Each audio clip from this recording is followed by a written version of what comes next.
Hello, friends. Yeah, we want to talk about qualitative research today and 40 ways you can do qualitative research. That's what I want to discuss today in a jiffy, and within the next 30 minutes, hopefully, we should be able to finish this class. Uh, we're going to take it one after the other in a summary way, but we're going to go into details of these different ways of doing qualitative research in more details in subsequent videos. What is qualitative research? Qualitative research is a research approach that aims to understand and explore the depth and complexity of human experiences, behaviors, and social phenomena.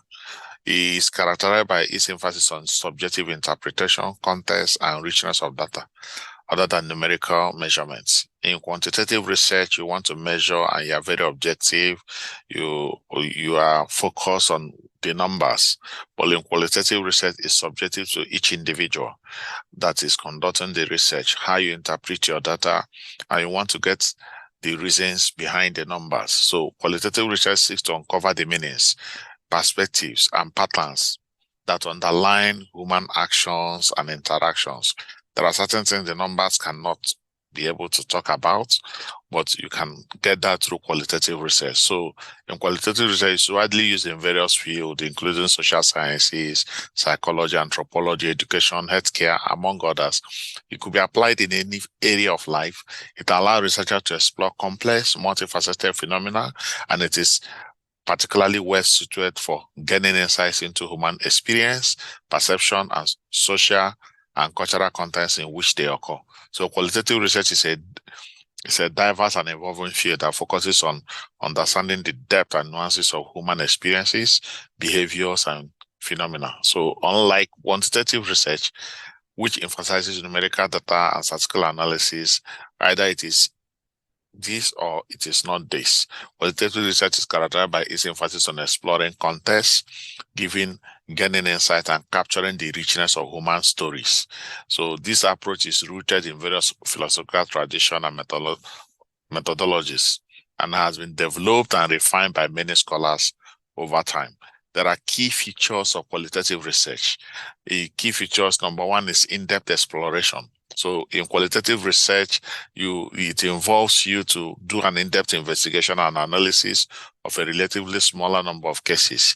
In quantitative research, we want to calculate the sample size and get a large number before we can generalize. But in qualitative, when we are conducting interview in qualitative, we want to get what we call data saturation. And when you get data saturation, it means you kept getting the same information from subsequent people that you keep interviewing, and the information you're getting are not different from what you got before. That's when you know that, okay, it's time for you to stop the interview. You have achieved data saturation. So you don't need so much numbers in qualitative research. And there's an open-ended data collection in qualitative research. In qualitative research, use an open data collection methods such as interviews, focus group discussions, observations, content analysis. These methods allow for collection of rich narrative data that can provide insight into the data that is collected. They they they consider the social, cultural, and environmental factors that influences the experiences and behaviors of individuals or groups. So you want to study a community. You don't go and ask them numbers. You look at a community and you want to be part of them. You want to learn what happens there. You want to study their culture. These are stories. You want to listen to the history of people. Now, it's not the issue of numbers. It's the issue of learning from them, and it's the way you interpret it might differ from the way the other researcher will interpret it. So that's one thing. One characteristic of qualitative is subjective. So qualitative research acknowledges that both researchers and participants bring their subjectivity and perspective into the research process. So researchers often engage in reflexivity, acknowledging, addressing their own biases and assumptions. Sometimes you have some biases about an individual or about a particular group of people, and you are studying them. If you don't acknowledge your biases, you might interpret that data with high level of bias, and the data might not be reflection of what happened in that community. That's the importance of reflexivity in qualitative research. There's also inductive approach. Inductive approach, qualitative research typically follows an inductive approach, meaning that the theories and concepts emerge from the data itself rather than being imposed on the data before you collected them. And you have thematic analysis. Themes emerge when you collect data and you identify these themes and patterns within qualitative data to distill key findings. This process involves coding, characterizing, interpreting the data to uncover overarching themes and concepts in qualitative research. What are the origin of qualitative research? One of the pioneering figures in qualitative research is Max Weber. Max Weber, in his work on social science, particularly the methodology of social sciences in 1904, Weber emphasized the importance of understanding the subjective meaning that individuals attach to their actions and interactions. So this notion of Verstehen or emphatic understanding laid the foundation for qualitative research, highlighting the need to dive into the subjective realities of human experience. So another influential figure is Alfred Schulz, whose work on phenomenology, especially the phenomenology of the social world in 1932, contributed to the development of qualitative research methods. Schulz's emphasis on the life world or the everyday experiences of individuals is central to understanding qualitative research. In addition to these foundational principles, various types of qualitative research have emerged, each with its own set of methodologies and objectives. And we're going to go through the lists. They are not exhaustive, but I'm going to take through 40. That's the 40 ways you can do qualitative research. Number one, ethnography. Ethnography has a long history of anthropology, but it gained prominence in the early 20th century. Bronislaw Manowski, a Polish anthropologist, is often considered as a pioneer of ethnography. And ethnography involves a massive field work and participants' observation to understand the culture, practices, and social dynamics of a particular group of or community. Researchers become part of the community they are studying to gain insiders' perspectives. So you go to the community, you live in the community, you interact with the community to give you understanding. Then you have autoethnography. Autoethnography is number 2. It has roots in ethnography and was popularized in the 1990s. Popularized in the 1990s by Caroline Ellis and Arthur P. Bochner. Autoethnography involves researchers studying their own experiences and reflecting on personal narratives to gain insight into cultural, social, or psychological phenomena. So, and you have number 3, visual ethnography. Visual ethnography has evolved alongside traditional ethnography, gaining prominence in the late 20th century. So in visual ethnography, you have visual ethnography combines visual methods such as photography or video with ethnographic research to document and analyze visual aspects of culture, identity, and social practices. And then number 4, grounded theory. Grounded theory was developed by Benny Glaser and Anselm Strauss in the 1960s. So grounded theory aims to construct theories from qualitative data. It allows teams and concepts to emerge directly from the data without preconceived hypotheses. In quantitative research, we try to have hypotheses before we conduct the research. But in a grounded theory, it emerges, and researchers constantly compare new data to existing data, gradually building a theory from there. So that's what happens in a grounded theory. Then you have case study. In case study, we use it a lot, even in health sciences. A case study emerged. It has been used for centuries, but it gained methodological prominence in the 20th century by Roberts Kayan, who is a key figure associated with its development. A case study involves in-depth investigation of a single case or few cases to gain an in-depth understanding of a phenomenon. They often use multiple sources of data to provide comprehensive analysis. In case studies, you find out that some some rare diseases are studied, and to know how this emerged, and these rare diseases, how you can treat it, how it was handled, did the patient die, and all those stuff. Those are considered in case studies. And you can also study a particular school that is performing well. What are the things that they are doing well that you need to apply in other schools that are not doing well? So these are some of the things that happen in case study. Now, phenomenology has roots in the work of philosophers like Edmund Husserl in the 20th century. That's number 6. So a phenomenology research explores the essence of human experiences, aiming to uncover the underlying structures and meanings of those experiences. It seeks to understand how individuals perceive and make sense of the world. That's what phenomenology is all about. It gives you room to also understand how you do. So narrative analysis is number 7. Narrative analysis has been influenced by narrative theory, but it gained methodological recognition in the later half of the 20th century. Narrative analysis involves the study of stories and personal narratives to understanding how individuals construct and convey their experiences. Researchers analyze the narrative contents. Narratives analyze the structure, content, and context of narratives. So content analysis has been used in various forms for over a century. It gained pedagogical attention in the mid-20th century. Content analysis is a method for systematically analyzing the content of a written, spoken, or visual materials to identify patterns, themes, and relationship within the data. It can be used to study both textual and visual contents. That's another method. And then we have the discourse analysis. Discourse analysis has its root in linguistic and sociological traditions, and it gains prominence in the later half of the 20th century. Discourse analysis focuses on the study of language and communication, examining how language construct social reality and power relations.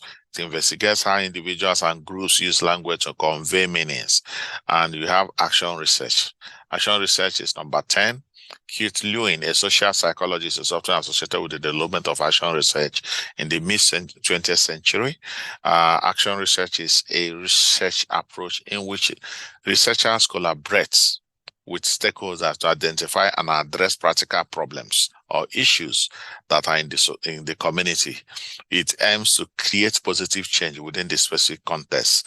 In number 4, number 11 is phenomenographic research.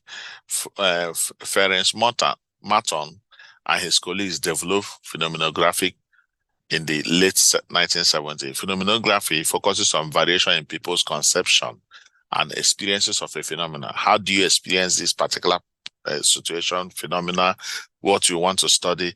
It seeks to identify different ways people understand and experience a particular aspect of their world. Your experiences differ from the other person's experience, but you could have people that have similar experiences. So that's what phenomenography tries to look at. Feminist research emerged in the 1960s to 1970s with various feminist scholars contributing to its development. So it's not attributed to a particular feminist. So feminist research explores issues related to gender, power, and social justice. It often employs qualitative method to uncover gender biases. When we use qualitative method, I gave you an example earlier: interviews, focus group discussions, to uncover gender biases, inequalities, and lived experiences of marginalized groups. Marginalized groups in the northern part of America, you look at racialized group, you look at the blacks, you look at the Asians, and people of color. So then you have number 13. Number 13 is historical research. Historical research has been a long-standing method with roots dating back centuries. Historical research involves the analysis of historical documents, records, and artifacts to understand past events and their significance. It can incorporate qualitative approaches to interpret historical narratives and perspectives. So you could actually also do a focus group, even from what you have also collected from previous documents, to talk about history. You can interview key informants that have lived long when those histories you are collecting information from literally has happened. You can go for interview, you can do a focus group discussion to get that. Number 14 is participatory action research. Again, recognition in the mid-20th century has been associated with scholars like Keith Lewin and Orlando Fassborder.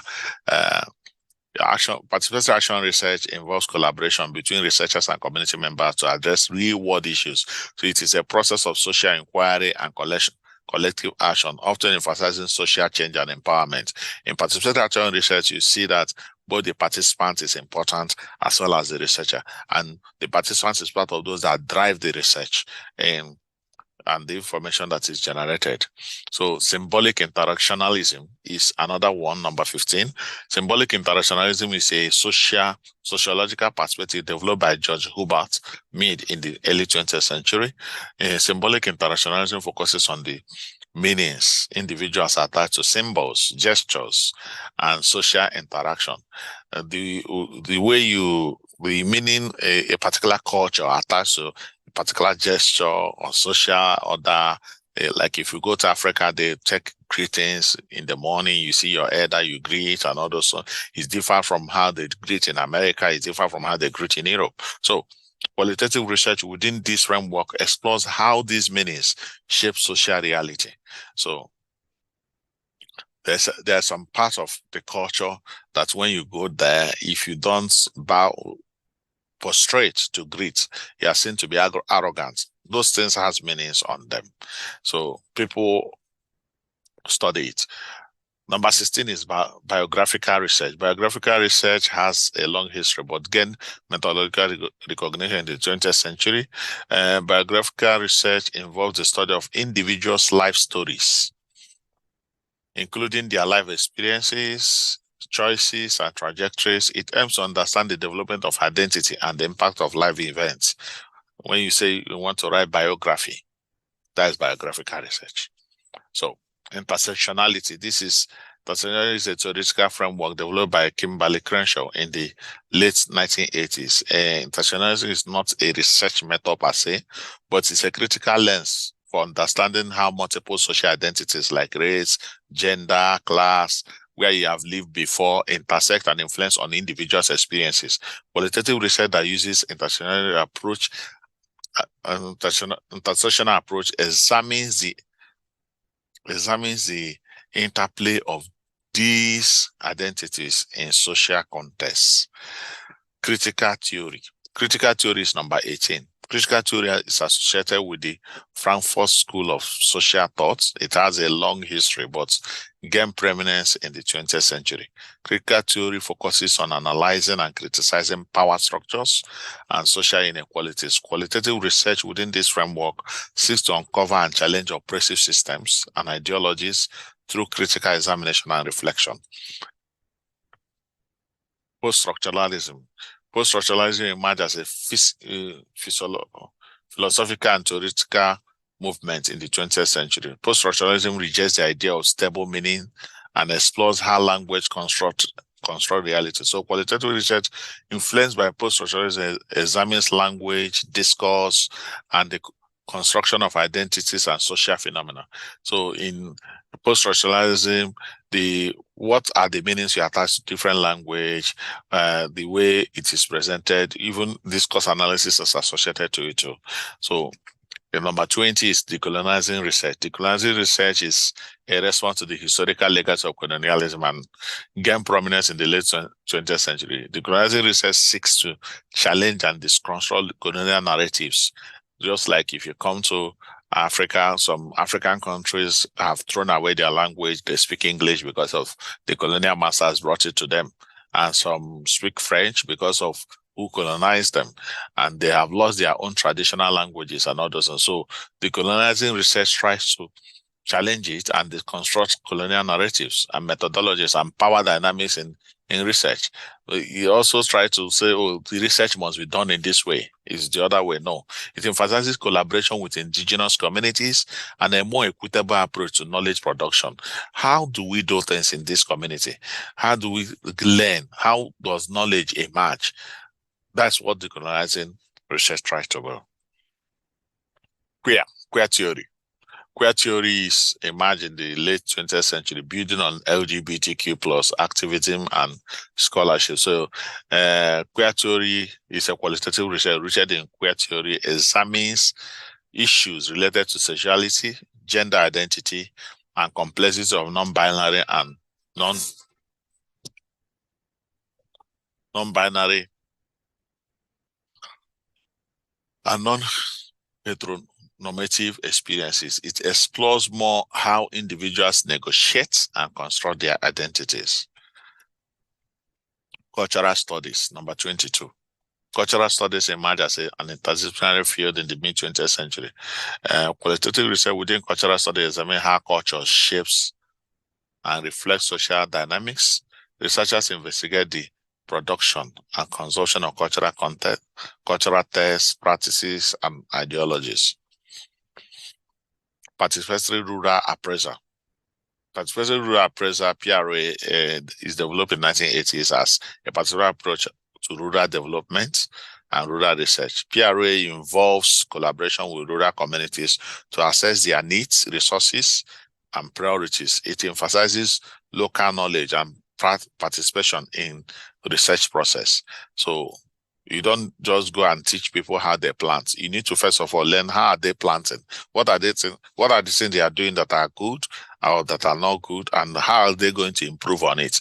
So in this context, you are learning what they are doing. It's participatory in nature. You appraise what they have done, and you're able to make more contribution based on the knowledge that is existing. Heuristic research. Heuristic research was introduced by Clark Mustakas in the mid-20th century. It emphasizes self-discovery and self-understanding. Research involves the researcher's personal experiences and emotion as a central focus. Researchers engage in self-reflection and introspection to explore their own experiences and gain insights. So you study yourself in this context. Narrative inquiry. Narrative inquiry is a methodology developed by Connelly and Clandinin in the late 20th century. Narrative inquiry focuses on the stories people tell about their lives and experiences.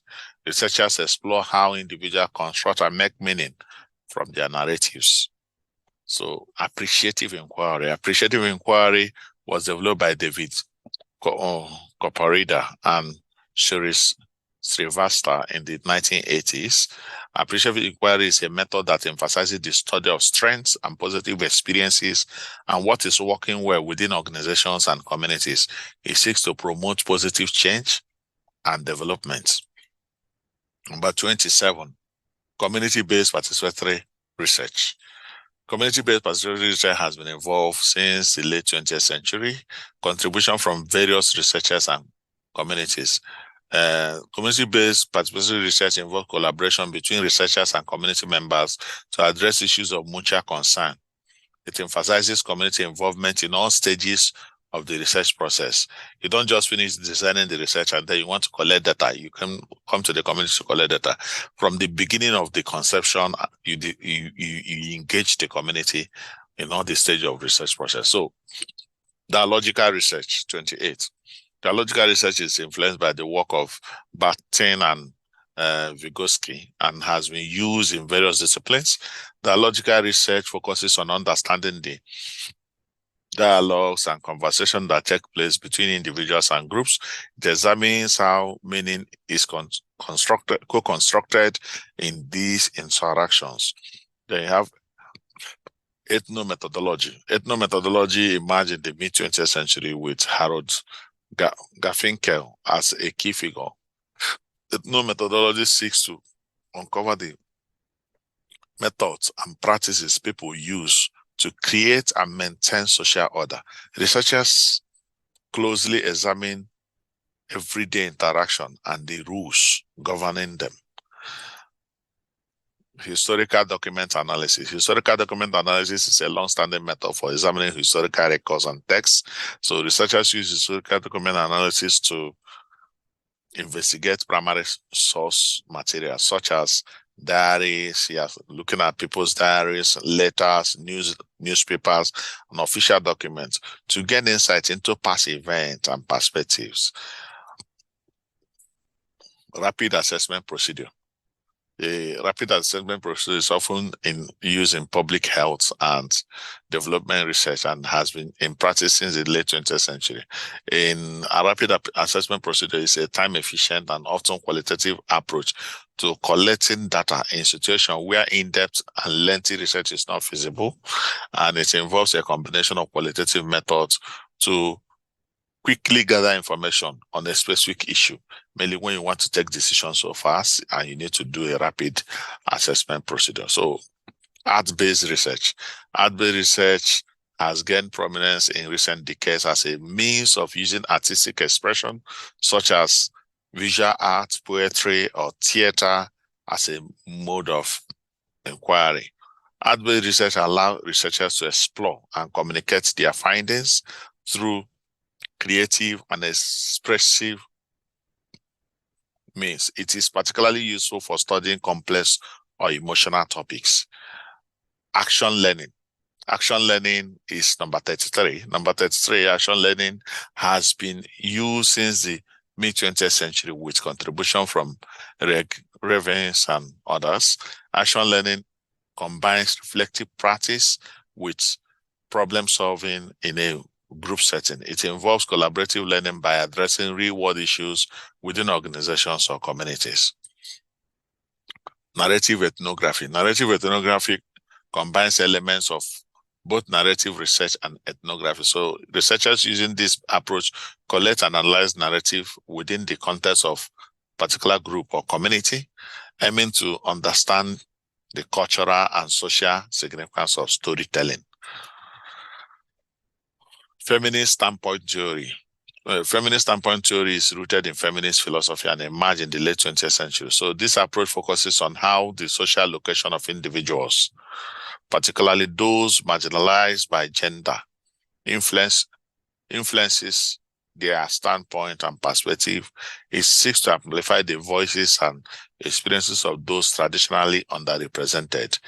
So the 36 is photographic ethnography.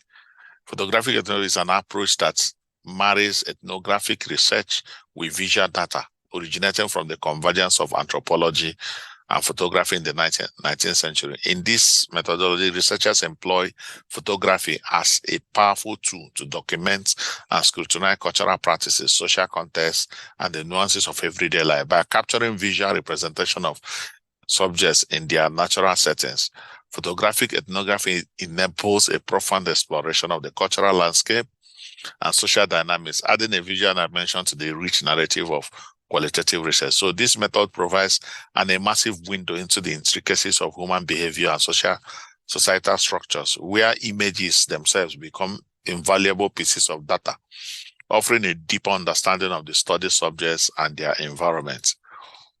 Photo voice. Photo voice is a participatory research method that emerged in the 1990s. In photo voice, participants are given cameras to document their experiences, communities, or issues of importance. This visual data is then analyzed to gain insight and promote change within those communities. Number 38, relational research. Relational research emphasizes the interconnectedness of social phenomena and relationship.